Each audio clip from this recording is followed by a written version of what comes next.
ating pong gawain. Our regular Sunday service. Yan. After this, yan, tuloy-tuloy po tayo sa ating Thanksgiving and Christmas party. Excited na po ba ang bawat isa? Amen! Amen! Yan, pero syempre, bago po ang lahat, tayo po muna ay makikinig ng salita ng Diyos, the Word of God. Amen. Syempre, ito yung pinaka-exciting part sa lahat ng ating programa sa umagang ito. Amen? Yan, mamaya, so abangan natin yung mga palaro, yung mga simpleng handog o ibibigay. Ayan, so lahat po yan mamaya after our proper or regular service yan. Sa second service sa umagang ito. Sige po, sa lahat po lang ready na, palakpakan natin ang Panginoon. Sa umagang ito, tinatawagan ko po ang lingkod ng Lord na gagamitin to share His words.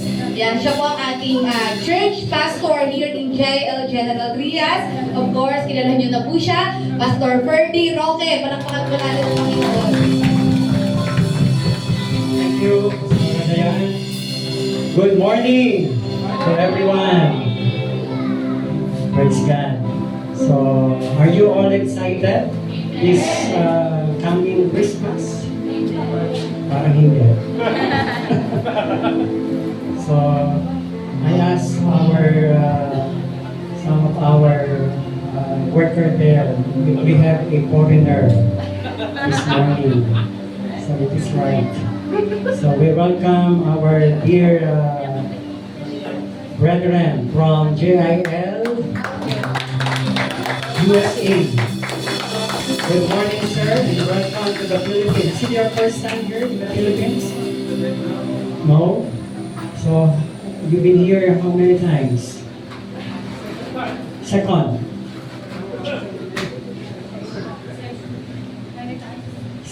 First time po? So really? You stay here before? Okay, so how was the Philippines? Is it good? It's so hot here? Not yet, not really. So welcome, you're attending our services today, and God bless you. Thank you, sir. God bless. So I asked them if you will have foreigners, so I will speak a lot more English today. Very challenging. There will be nose bleeding. So just, sure? So, kasi mas maraming Pilipino. Okay, so welcome in our church, sir. And this is a full gospel. I believe I've heard that you are already attending church in the US under the JIL Church also. Okay, so thank you, and again we welcome you here in the Philippines. You will spend Christmas here in the Philippines. Okay, yes, thank you. You know, the Philippines, we spend we spend almost 3 months. 3 months. Or 4 months. September, October, November, This is the longest Christmas celebration in the Philippines. Until January. Until January. When the month of Bear enters, it's the beginning of a celebration of Christmas in the Philippines. Okay, so again, welcome everyone. Sa mga Pilipino narito, welcome po. Sa inyo, meron bang first timer? Meron ka? Is there a first timer here? No? So welcome and Merry Christmas to everyone. Amen? So before we have our celebration, our Christmas party, some of us are wearing red. Amen? Great. So, okay, so, ano masasabihin ko? Sige po, let us open our Bible.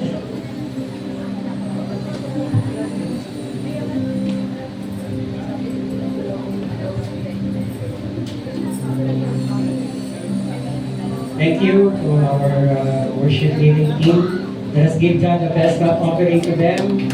Praise God. So let us open our Bible in Matthew chapter 2, verse 9. Dito po sa Matthew chapter 2 verse 9, alam natin this is one of the story of Christmas.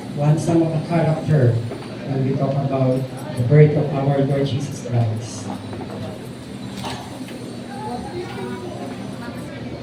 In Matthew chapter 2, beginning verse 9 to 11. After listening to the king, they went on their way, and behold, the star that they had seen when it rose went before them, until it came to rest over the place where the child was. When they saw the star, they rejoiced exceedingly with great joy. And going into the house, they saw the child with Mary, his mother, and they fell down and worshipped him. Again, everybody say, they fell down and worshipped him. Then offering their treasures, they offered him gifts, gold, and frankincense, and myrrh.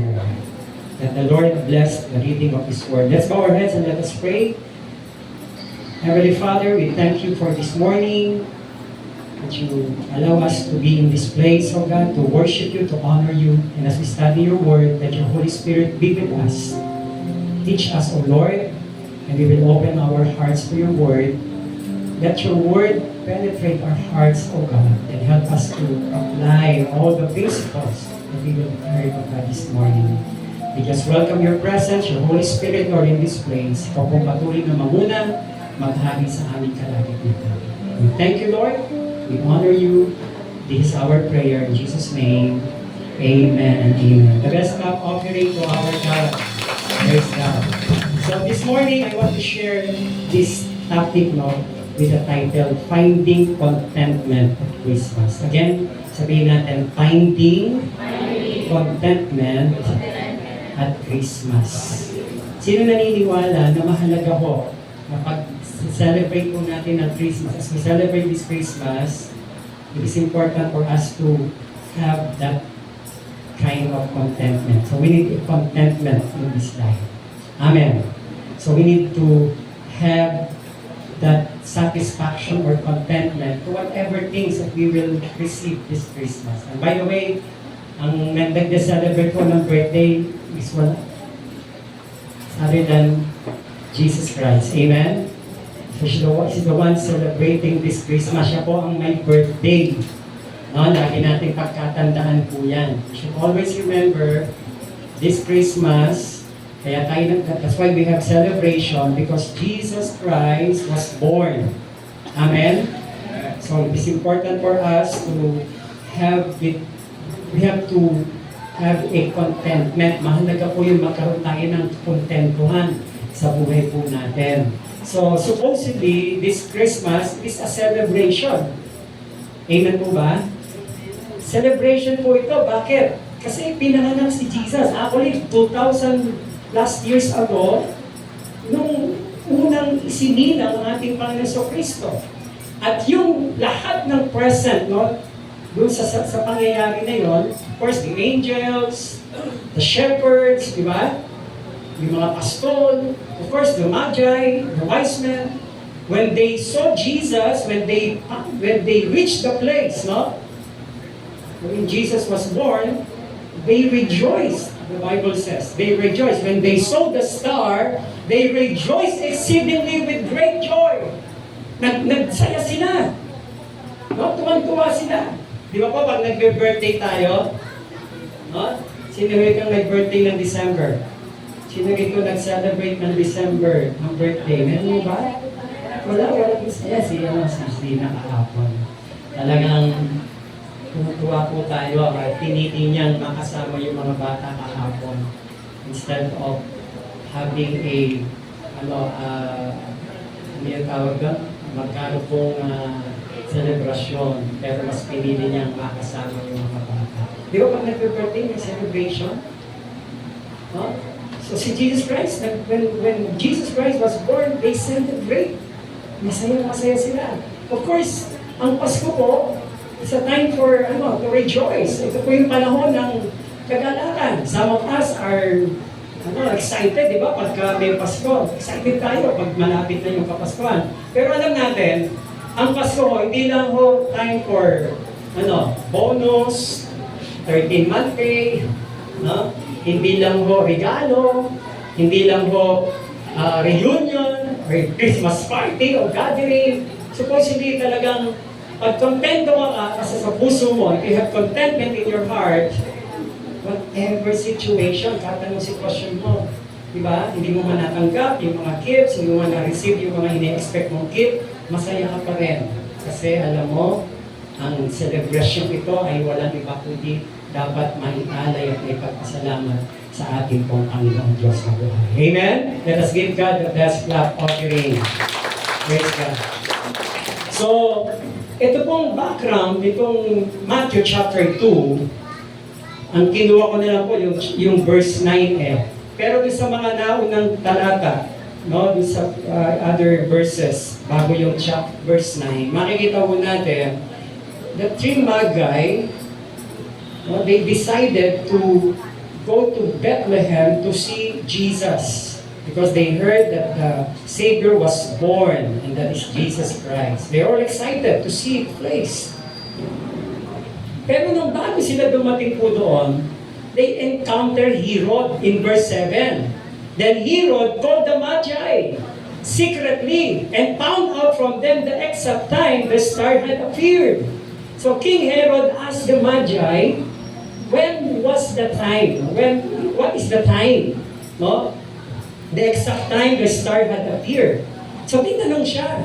Tinanong ni Herod itong mga Magi. Sabi ganon. He sent them to Bethlehem and said, so after asking the Magi, so he sent them to Bethlehem. Sa verse 8, makikita natin, sabi ni Herod, sige, punta na kayo. Go to Bethlehem. Pumunta na kayo sa Bethlehem. Sabi ko sa verse 8. And go and make a careful search for the child. Go and make a careful search for the child. So yung pong sabi ni King Herod, hanapin ninyo yung bata, and then sabi niya, as soon as you find him, report to me so that I too may go and worship him.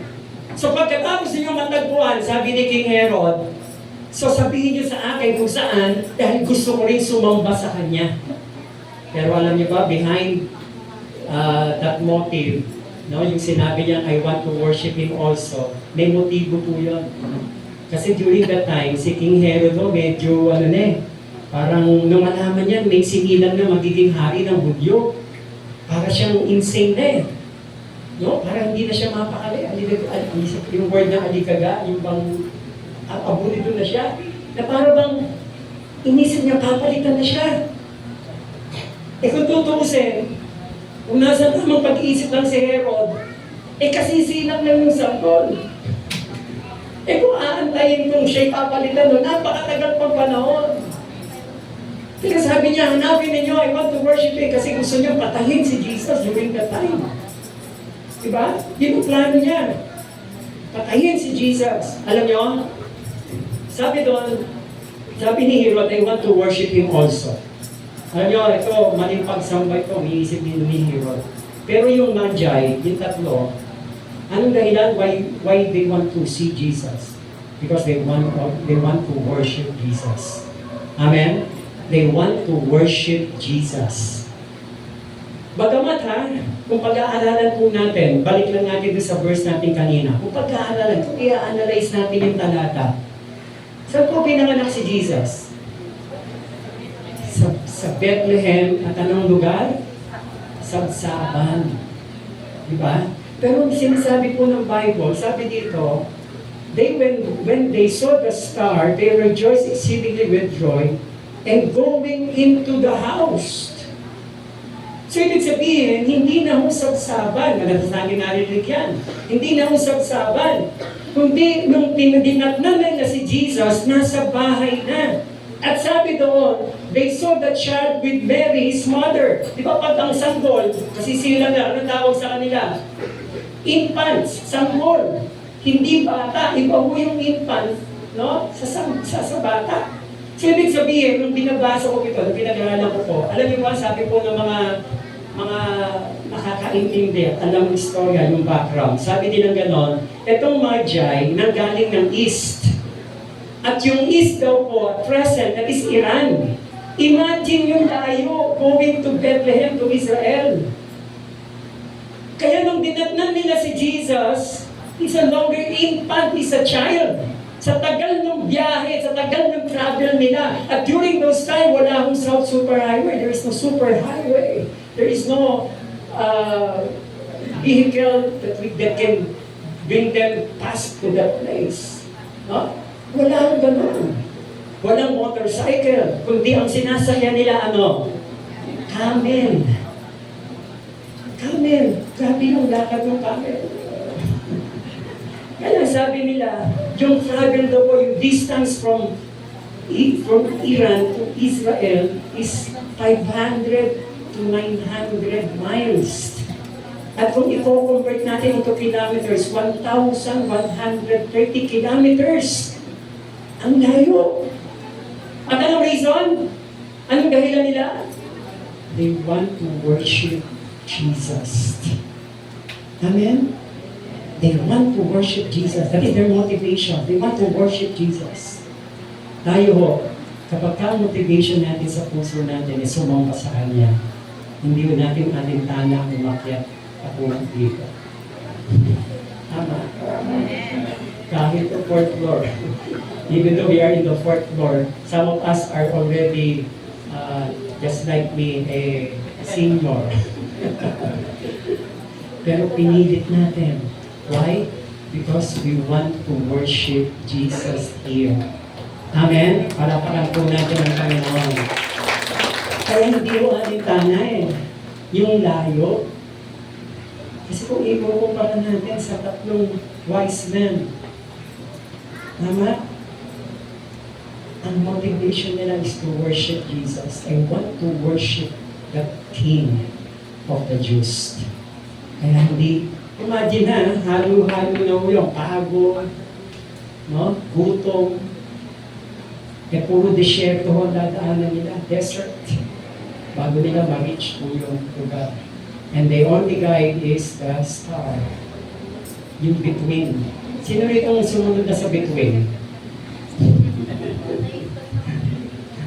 Di ba? Kung nakita kang tala, sundan mo yun. Saan yung tutusan yun? Saan na yun? Saan tatama yung sinag nun? Di ba? Ang hirap. Yung pag sinundan mo yung between, wala kang, di mo alam saan ano dadaanan mo. Yung tala lang ang guide nila. Kaya nung nakita nila, when they saw Jesus, anong sabi doon? They saw the star, they rejoiced exceedingly with great joy. Amen. Kaya nung nakita nila si Jesus, talaga naman sobrang galak nila. Yung pagod, wala lahat. Yung hirap, wala lahat yun. Napalitan ng kasiyahan. Amen. Nawa, di ba? Lahat po ng almost all of the character in the Bible during the birth of Jesus, all of them, when they see Jesus, they exceedingly experience a great joy. Amen. Lahat po tayo, I pray, we after encountering Jesus, I pray, every time we celebrate Christmas, we should always have that great joy in our hearts. Amen po ba? Palapakan po natin ang Panginoon. Actually, introduction pa lang po yun. That is just my introduction. So many songs we sing at Christmas are reminders. Di ba mga inaawit natin, naawitin? Ano po yan? Hindi ko lang alam niyo po yan sa mga bata. Ano yung mga awit natin? It's the most wonderful time of the year. It's the wonderful time. Have a holy, jolly Christmas. Diba? Dapat masasaya. Diba? Ano pa? Chestnuts roasting on open fire. Ano sila? Jingle bell, jingle bell, jingle all the way. Dapat wala yung mga kantang ano. Ang Disyembre ko ay malungkot. Diba? Pagka miss kita. Yung mga kantang gano'n, ano? Yung mga awit na ang Disyembre. Hindi dapat malungkot ang Disyembre. Amen! Christmas should be ano? A Merry Christmas! Kaya nga bati natin, our greetings, Merry Christmas! Wala hong sad Christmas. Merry Christmas! Kahit malayong mahal sa buhay, di ba? Milya ang layo natin sa kanila. Salamat nga ngayon, meron ng messenger. Di ba? Although hindi naman talaga dumarating sa point na maaaring nabubuo yung pamilya during Christmas. Pero masaya pa rin kahit magkakalayo. Dahil nagpapasaya ng Pasko natin, walang iba kundi si Jesus. Amen. Meron pang isang kanta eh. All I want. Ano? Hindi yung kanta ni Martin Rivera naman. Yung You're all I want for Christmas. Diba? Yung parang hindi kumpleto yung Christmas niya without him or her. You're all I want for Christmas. Dapat ang all I want is Jesus for Christmas. Amen? Palakpakan po natin ang Panginoon. Hallelujah! So, sabi lang, walking in a winter wonderland, di ba? All communicate that Christmas time is to be a joyous, trouble-free season. Sabi natin, a joyous, trouble-free season. Dapat masaya, joyous, and trouble-free. Ang malungkot eh. Kung kailang Pasko, saka na stress. Kung kailang Pasko, saka puno-puno ng trouble ang buhay. Di alam kung sino, anong bibili regalo, anong bibili baka meron na siya nito, meron na ganyan, na-stress na, pag pumunta ka naman, puno-puno ng tao, talagang siksikan, di ba? Uwi, pagod na pagod, aatin ang party, puyat, hindi pa nanalo sa raffle. Yung ine-expect na mananalo ng TV, may kahit spaghetti, walang naluwi. Di ba po? Totoo ba yan?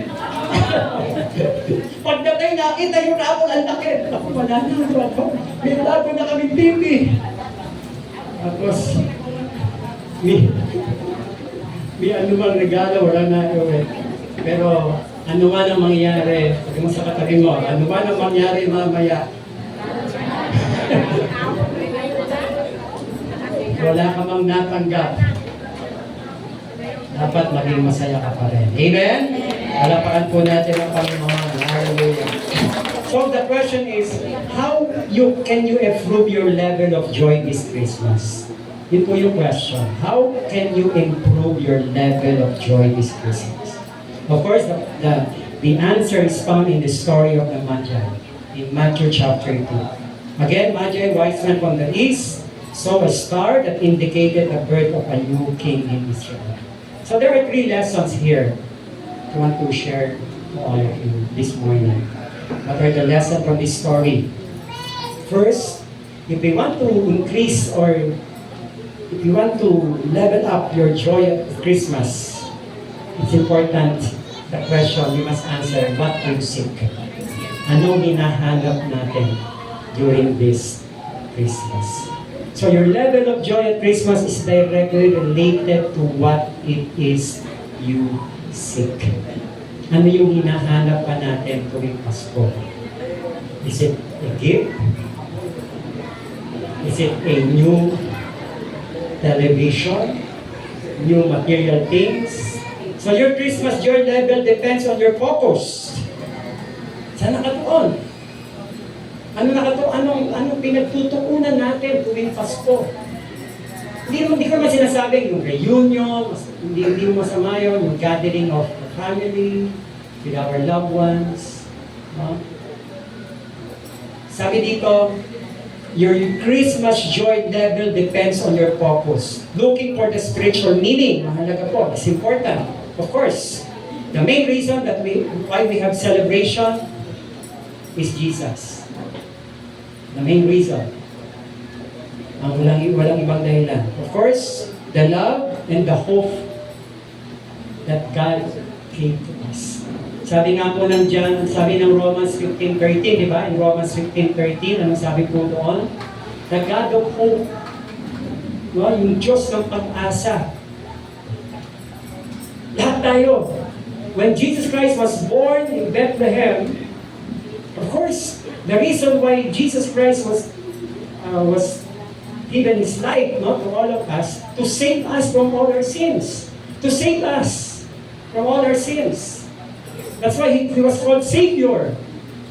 Ang tanong, saan tayo isa-save? Saan? Sa kasalanan. Because the Bible says in Romans 6:23, the wages of sin is death, but the gift of God is eternal life through Christ Jesus. So yun po ang pinakamahalaga, to save us from our sin. And then after saving us, when we accept Jesus as Lord and Savior, there are a lot of things happen in our lives. Maybe it is not a tangible things, but intangible things. We have hope. Meron tayong pag-asa. We have hope in this life. At pag meron kang pag-asa sa puso mo, of course, lagi ko sinasabi yan, ang susunod pag may pag-asa ka sa puso, meron kang joy. Sabi natin, joy. Yung kaganapan. Di ba maraming tao ngayon, they are hopeless, wala silang pag-asa. At kapag ka nawala yung pag-asa sa buhay, some of them are, di ba? Iba nagpapakamatay, si suicide, na-depressed, iniwan ng pamilya, iniwan ng girlfriend, iniwan ng boyfriend, di ba? Yun po, nawawala ng pag-asa. Pero pag meron ng isang taong tumapik sa kanya, sasabihin sa kanya, huwag kang mawala ng pag-asa. Di ba? Buhay ang Diyos. May pag-asa tayo habang nabubuhay, buhay na buhay ang pag-asa natin. Amen? Palapakan po natin ng Panginoon. So if you have hope, it will follow with, ang susunod, we have joy. And if we have hope, again, not just joy, we have peace. May kapayapaan po tayo. Kaya sabi dun sa Romans 15:13, di ba? Magkakapatid po yun eh. Yung hope. Pag may hope ka, meron kang joy. Di ba?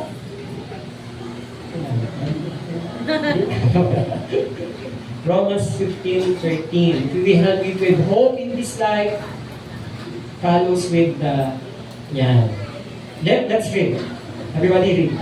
May the God of hope fill you with all joy and peace as you trust in Him. May the God of hope fill you. No? Nawa ang Diyos ng pag-asa, punuin kayo ng kagalakan. Ano pa po? Punuin kayo ng kagalakan. Kaya nga yung message ng Pasko doon sa mga angels doon sa mga shepherds. Di ba nung una, nung nakita nila yung angel, when they saw the angel, they were afraid. And then agad-agad sabi ng angel, do not fear, because I bring you good news for all the people. I bring you joy. Bigyan ko, dala-dala ko kagalakan.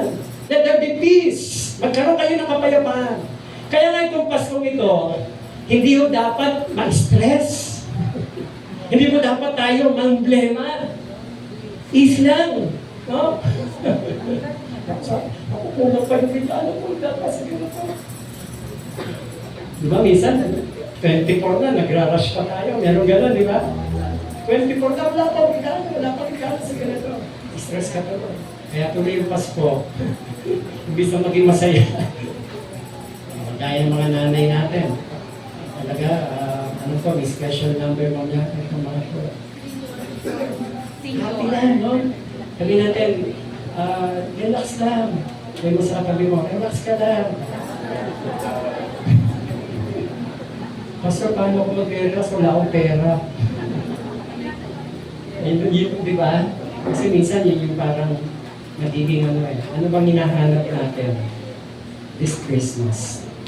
So mahalaga po, maintindihan natin na ang Paskong ito ay dapat maging masaya. Sabi mo, maging masaya ka. You should be happy this Christmas. Maging masaya ka ngayong Pasko. Amen? So, of course, sabi nito, focusing only on commercial aspects, the gifts, the parties can lead to fleeting happiness or disappointment. True joy comes from connecting with the reason for the seasons. Sabi natin, true joy comes from connecting with the reason for the season.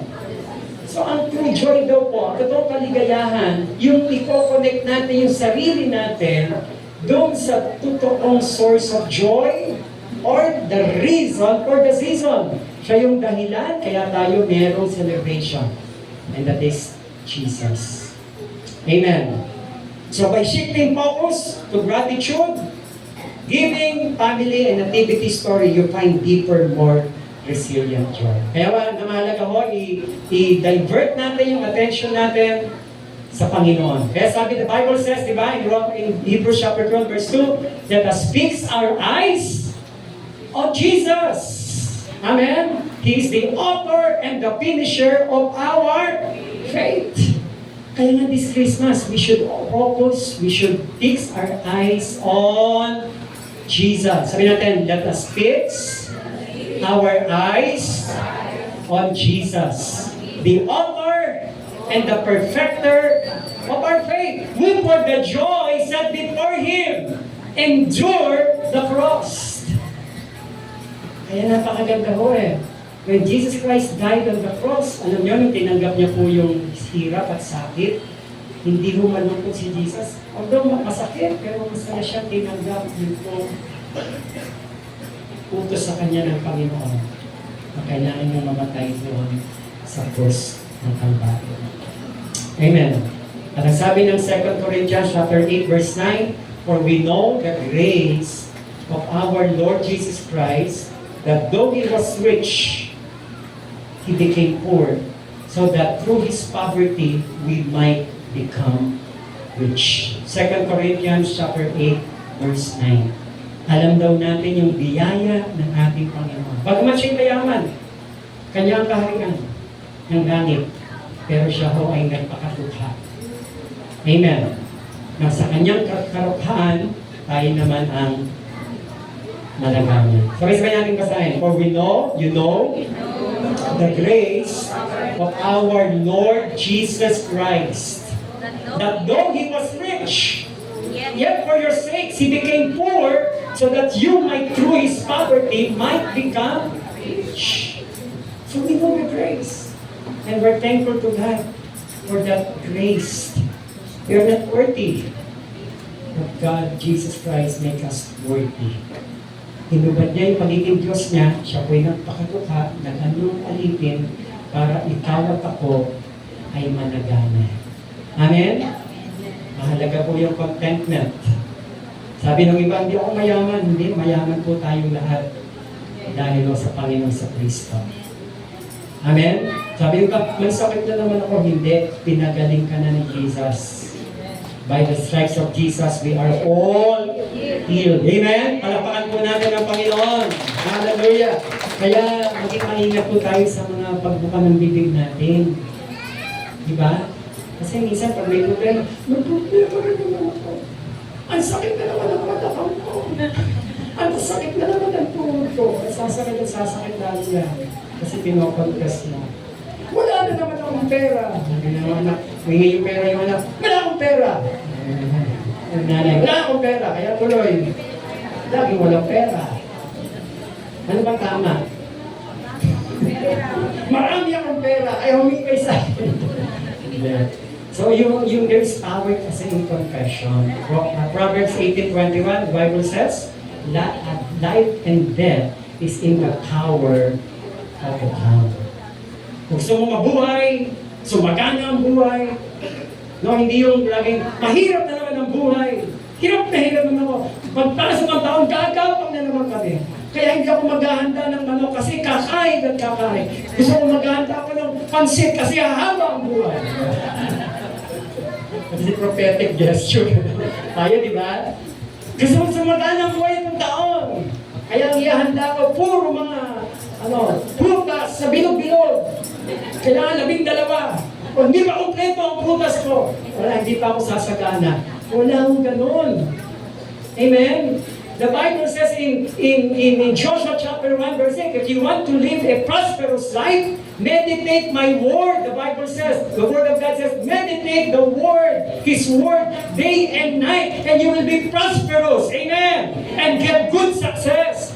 Magkakaroon tayo ng tagumpay pagka tayo ho ay patuloy nagbasa ng banal na kasulatan. And not just reading, but apply it. In James chapter 1 verse 22, be doers of the word of God, not hearers only. Tama?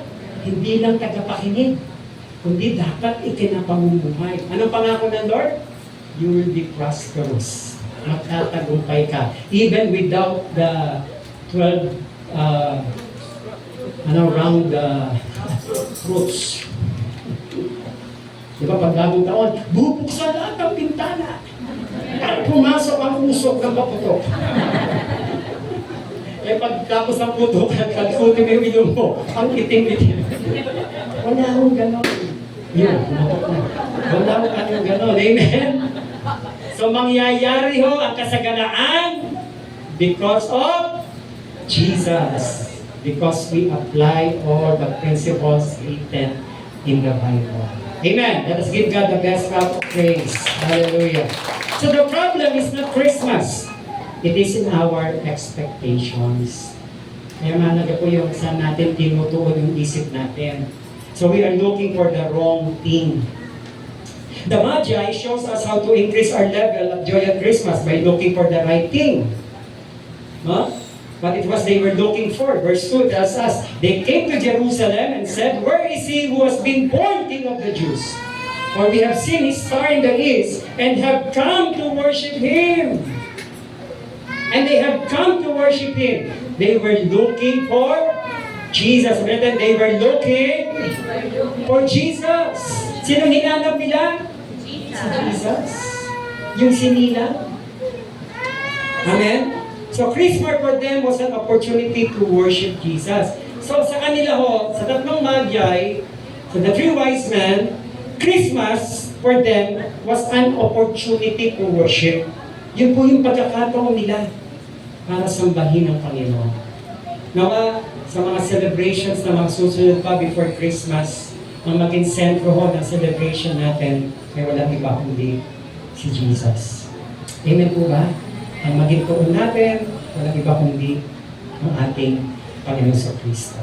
So not just, if we want to level up, no, yung joy natin Christmas, answer that question, what do you seek?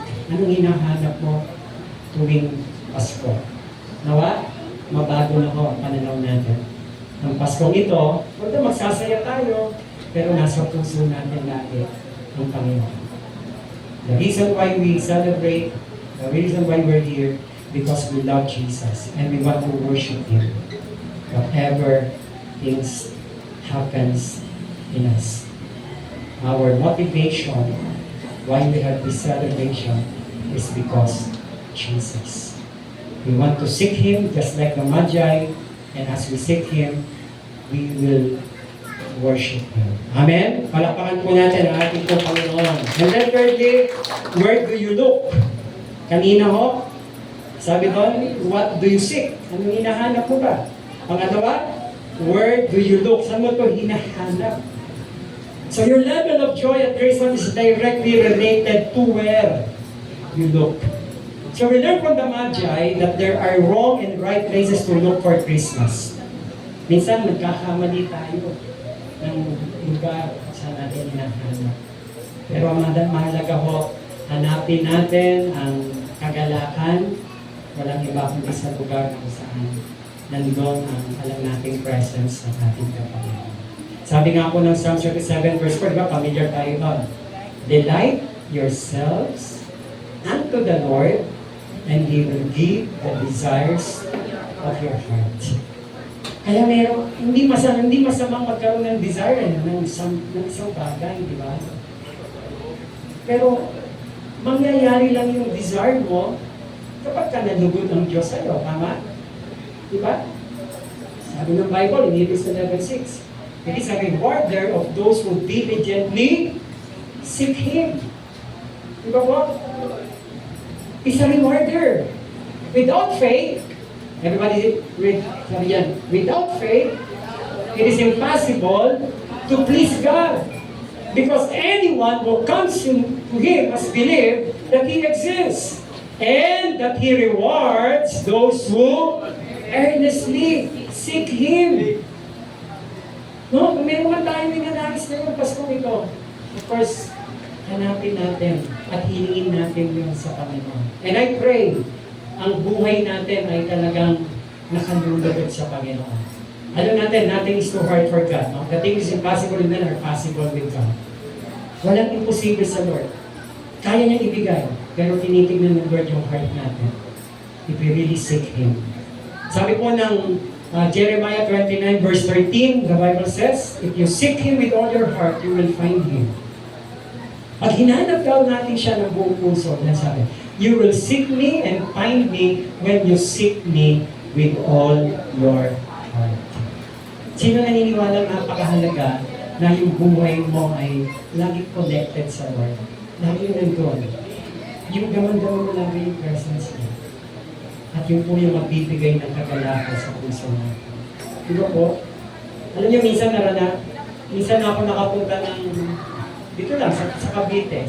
Natanong ko na ata dati to, sino nakarating na huli sa Palace in the Sky? Sa Tagaytay.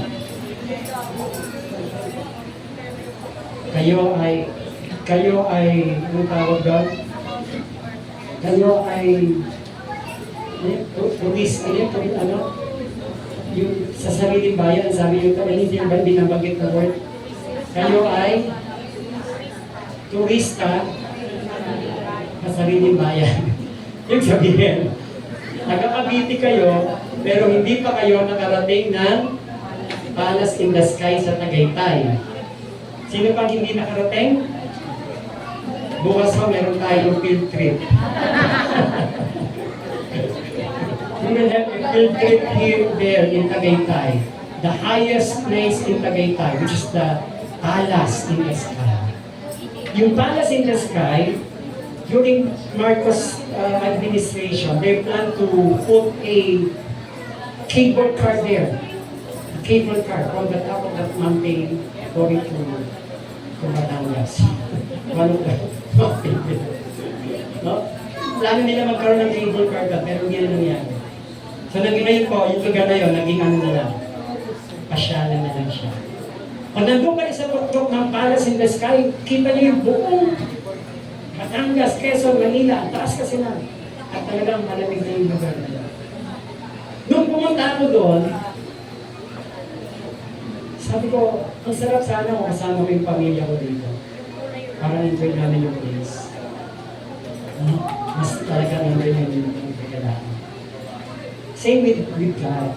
Kapag kasama natin ang Lord, isa yung mga lugar na pupunta natin without God, parang, diba, walang saysay. Sa buhay nito, samantay dali ng Lord, mahalaga yung presence niya sa atin. Kasama niya ang Lord. Magtagumpay ka man without the presence of God, parang wala rin. Sarili mo lang yun. Pero kapag ka nagtiwala ka sa Diyos, in-acknowledge mo yung presence niya in your life, napakalaking tagumpay po nun. Amen? Palakpakan po natin ang Panginoon. Hallelujah! So, your Christmas joy depends on where you seek it. Looking in worldly things like gifts, diba? Your status, disappointment, but looking to the spiritual meaning, the birth of Jesus Christ, focusing on love, hope, and God's presence. That's why the Bible says, diba? He's our Emmanuel, God with us. He's our Emmanuel. It offers lasting true joy even amidst of imperfect circumstance. He is our lasting joy. Habang buhay na kagalakan. Anong pagkakaiba ng joy sa happiness? What's the difference between joy and happiness? Ang happiness nakarelay yun sa happenings. Sa Christmas party. Yung pagtanggap ng gift. Masaya ka kasi tumanggap ka. Pero hindi mo yung nagtatagal. Pero yung joy, everlasting. Kaya nga si Paul when he wrote a letter to his epistles, in Philippians chapter 4, he said, rejoice. Again, I say, rejoice. Even though he was in the prison, he wrote and encouraged the believers in the church of Philippi. He said, rejoice. Again, I say, rejoice. Kasi iba yung joy iba sa happiness. Kasi yung happiness, nakarelay lang yun sa mga happenings, sa nangyayari. Pero yung joy is everlasting. kahit wala yun, magiging masaya ka pa rin. Tama? Alam niyo, nung bata ako, hindi ko makakalimutan ng Pasko. Di ba sa atin, alam yung story ng buhay namin, family ko. Kami home original, family, and then tatay ko nagkaroon ng other woman. Before his secretary, nagkaroon siya ng relationship. At nagkaroon mo siya 4 na anak doon, ang kinakapatid ko. Kami ho 6. 4 po sa ibang pamilya. Siyempre, dahil 4 na yung anak niya, nagdidemand na ho yung sperma ko. Sabi niya, hindi pwede na dapat lagi ka na sa pamilya mo. Dapat bigyan mo kami ng oras. Panahon. So ganito, nagkasundo sila. Sabi ng stepmother ko, nagawa tayo sa loob ng isang linggo, schedule natin. Totoo po ito. Sabi niya, from Monday to Wednesday, sa amin ka. Pero pagdating ng Thursday, Friday, Saturday, sige yung linggo, bonus yun sa'yo, sa pamilya mo. Kaya pag linggo ng Sunday, sa saan kami family pupunta, nag-church, tapos mamall kami, kasama namin yung tatay ko. Tapos alam niyo, tumapat yung Pasko ng Webes. Kaya yung Wednesday ng gabi, Dispiras, 24. Or, tama, 20, tumapat po ng 24, maghihiwalay ang araw. Sabi nung ko, dapat pagdating ng 11 o 12 ako na, andito ko na sa bahay. Eh, tatay ko na, masunurin. Kaya 11:30, nagpapaalam niya sa amin. Makaway na kami ng maliit, makaway na kami sa kanya. Hindi kami nasanay na iniwanan niya kami during Christmas. Alam niyo, ang experience ko nung mapaliit kami, kasi nung nasa Marikina kami, ang ginagawa ng tatay ko, bibili siya ng fried chicken na nakabox. Nung araw, uso yun, yung Ligayas Chicken House. Nakabox yun. Tapos 6 kami magkakapatid, bigyan niya kami tigil-tigil isang box. Kaya during Noche Buena, kakainin namin yun. Tapos natago namin sa rep, pinabukasan, kakainin ulit namin. Tapos bukasan ng cake, gano'n ho, di ba, buhay? Tapos for the first time, nangyari ko yun sa amin. Kaya nalungkot ko ako. Nakarelay yung joy ko, yung happiness, yung paglalatan ko with that thing that happens during Christmas. Where I learned, natutunan ko, along the way, when I got born again, when I accept Jesus Christ my Lord, natutunan ko, hindi lang pala bagay o material yung pakisaya sa atin. Walang iba kundi ang ating Panginoon Yesu Cristo. Amen? Let us give God the best clap of praise. I pray this Christmas, mahalaga po, saan mo hinahanap yung kamalaki? Where do you look? Saan mo hinahanap yung joy this Christmas? And I pray, matagpuan natin ito sa presensya ng ating Diyos. Amen? And lastly po, what do you give? Ano bang binibigay mo pag Pasko? Eh pag Pasko, hindi man ikaw may birthday. Ano yung offer mo kay Jesus? So your level of joy at Christmas is directly related to what you give. So the Magi came to Jesus' house bearing gifts. I believe, bago pa lang umalis itong 3 pantas na ito, sa kanilang lugar, nag-isip na sila, ano bang dadali namin? Because we cannot worship we cannot offer a true worship to God without offering gifts. Kailangan meron kang something eh. Kaya pag 3 bagay, naisip nila yung pinakamainam.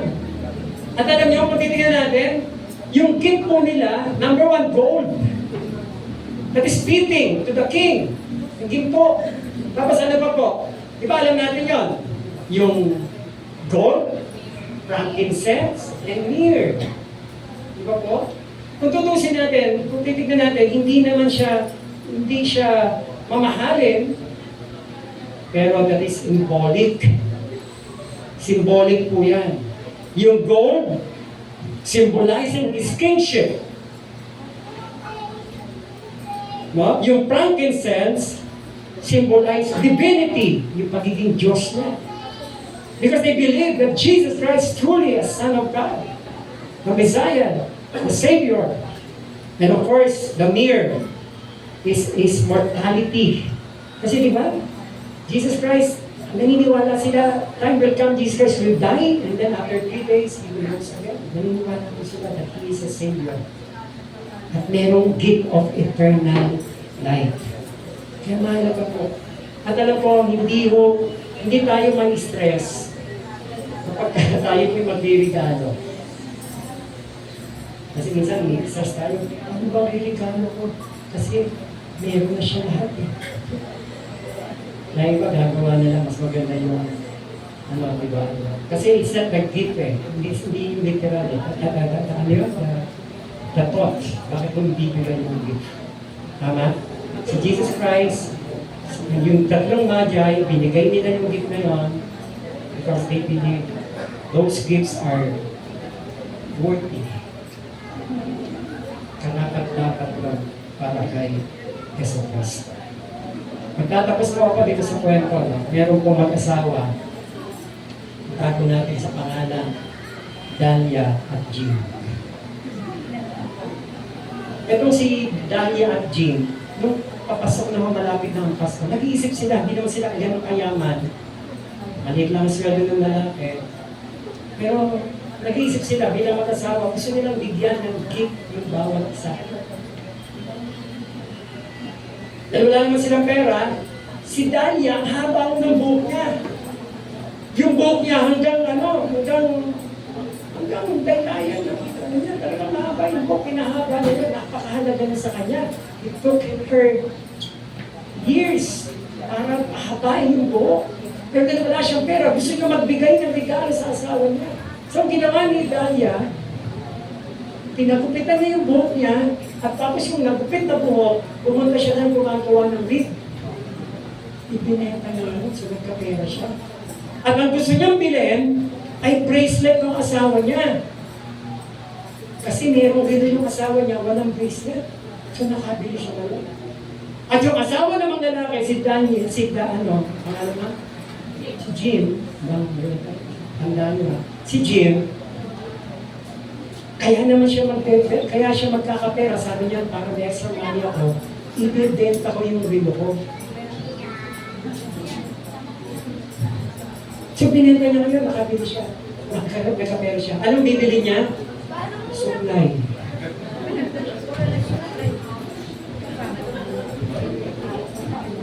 Kaya ng Christmas Eve, diba, magbubukasan na sila ng ano. Nakita niya asawa niya. Wala nang buhok. Maikli na. Sabi niya, ano bang tulong itong supply? Tapos sila ng asawa niya, sabi niya, nasa na yung watch mo? Bumili pa naman ako ng bracelet. Wala na, binenta ko nga, kaya ako bumili ng supply eh. Kasi si Marla, ginawaran yung buhok. Alam niyo, itong mag-asawa, they were driven by love. Kaya nila ginawa yun dahil they were motivated by love with each other. They both make a selfless sacrifice. Selfless. Sabi natin selfless sacrifice. Diba? Hindi madali yun. Paputol mo yung buhok mo na pinahaba mo ng ilang taon para lang makapagbigay ka sa asawa mo. At yung ring, yung watch, pamana pala sa kanya ng tatay niya, no? Pinenta niya just to offer gifts. Si Jesus Christ po, o si God, He offered His only Son, Jesus. It is a selfless sacrifice. Amen? Kaya nga tayo magiging masaya this Christmas. Because the Son of God was offered. Sabi ng Isaiah 9:6, sabi doon, di ba? For unto us a child is born, and unto us a child is given. What is unique this Christmas? Ano ang unique sa Pasko? Sino rito yung mga nanay na may anak? May anak na. Taas ang tangan. Yung mga wala pa pong anak, ay mga wala pang anak, asawa mo nang hanapin. Hindi. Diba? Pag kayo ho'y nagkaanak, anong gagawin nyo? Diba, alagaan? Bibigyan ng magandang kinabukasan? Walang nanay dito na pagdating ng araw, ihahandog yung anak niya. Tama? Hindi natin ihahandog. Mahal na mahal natin sila eh. Pero si God, diba? At the age of 33, Jesus Christ died on the cross. He offered Himself for us. Romans chapter 5 verse 8, God demonstrates His love towards us. When we are yet sinners, Christ died for us. Walang tao na iaalay niya yung buhay niya sa isang makasalanan. Meron ba dito na bibitayin na? Sasabihin mo, ako na lang ang bibitayin para sa iyo. Yung mga mag-asawa, pwede pa eh. Nung nagliligawan, pwede pang tatawid. Talagang, ako na lang ang mababangga ng jeep of the ikaw. Meron ba rin ng mga asawa, yung ganda niyang ibigay, over ang sarili niya sa iyong asawa, meron ba ganito? Pastor, pag-iisipan ko muna. Hindi. Di ba? We're willing to offer. Ako willing ko ibigay ang ibigay sa asawa. Amen? Why? Because she's my wife. And I love her. I'm willing to give, to sacrifice for her. At tayong lahat, ano na, sinacrifice with God, si Jesus. Ang sabi doon, sa taong makasalanan. Sa sinner. Hindi tayo matuwid. Pero in offer, God demonstrate His own love for us in this. While we were still sinner, Christ died for us. Kaya nga, Christmas is a celebration because of the gift of life that Jesus Christ gave to us. Even the gift of joy, the gift of life, the gift of peace, lahat po na regalo yan, kalain yan ng mga ginawa ni Kristo kung isa po sa Kalbaryo. Amen? Palakpakan po natin si Jesus. Hallelujah. The question is, what are you giving for Christmas this year? Why not consider giving yourself to God?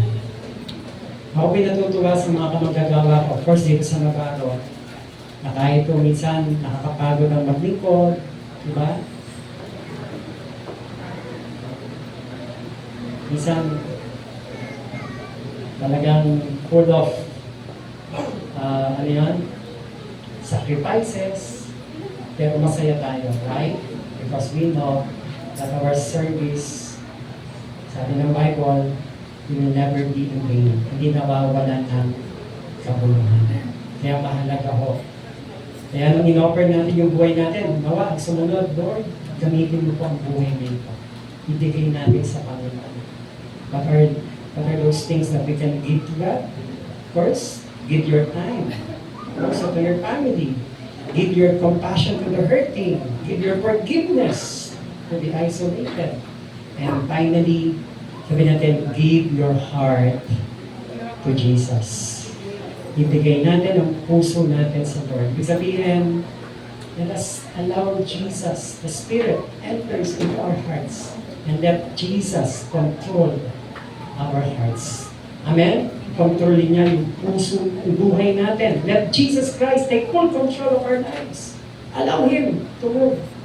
Nawa, ito po maging regalo natin sa Kanya sa araw na ito na Kapaskuhan. Lord, ipapagamit ko sa iyo ang buhay ko. Sabi ng Romans chapter 12 verse 1, offer your body as a living sacrifice, holy and acceptable before His sight. Amen. Holy and pleasing to God. This is your spiritual, sabi natin, this is your spiritual act of worship. Yung anay mo yung buhay mo.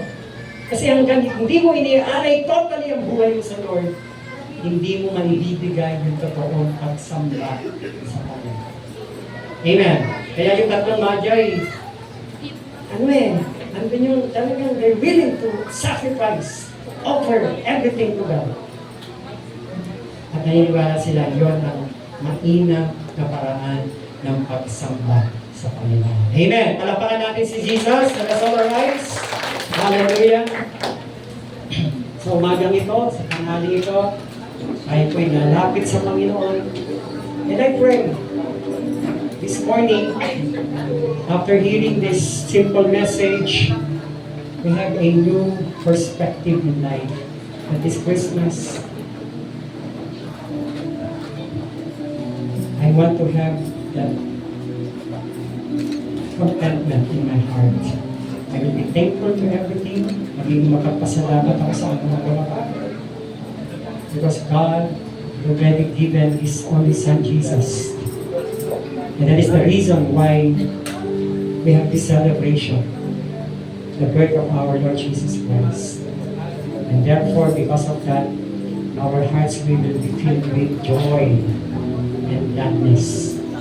Mapupuno tayo ng katalakan, kapayapaan, at pagpapasalamat sa ating Panginoon. Amen? Before we pray, let us sing one song to the Lord. Let us worship Him. This morning, what is the right song? Narito kami, nagpapakulaban, sumasamba,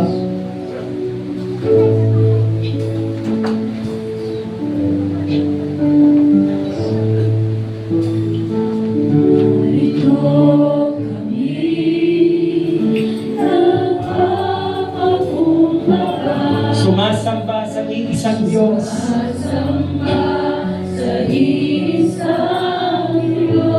Hinahanap namin.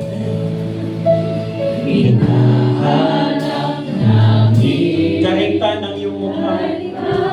Ng iyong mukha. Sumasabog sa iyong pag-ibig at sa himig na hain. At sa himig na hain. Tanging dalangin. Kami kagagpuin. Kami katapuin. Iparanas mo sa amin.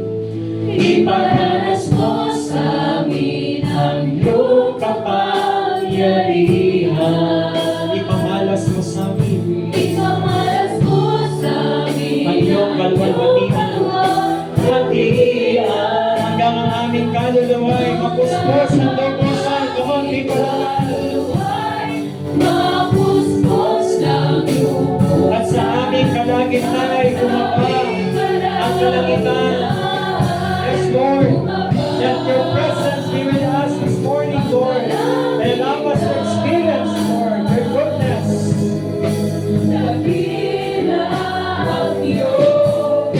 For the very last time, ipamalas mo sa amin ang iyong kapangyarihan. Ipamalas mo sa amin ang iyong kalwalwatian. Hanggang ang aming kaluluwa ay mapuspos ng lubusan. At sa aming kalagitnaan ay bumaba ang kalangitan. Dakila ang iyong ngalan. Dakila ang iyong ngalan. Dakila ang iyong ngalan. Dakila ang iyong ngalan.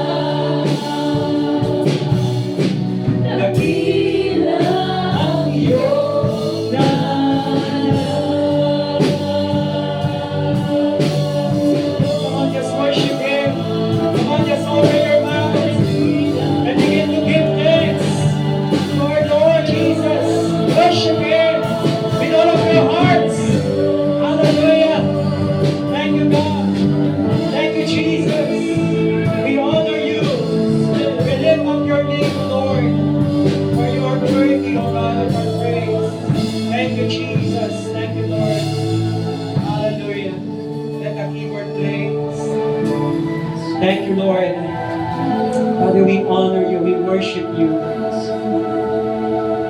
We're so thankful, Lord God, for all the things that you have done to each one of us. Thank you for your goodness. Thank you for your faithfulness, Lord. Hallelujah.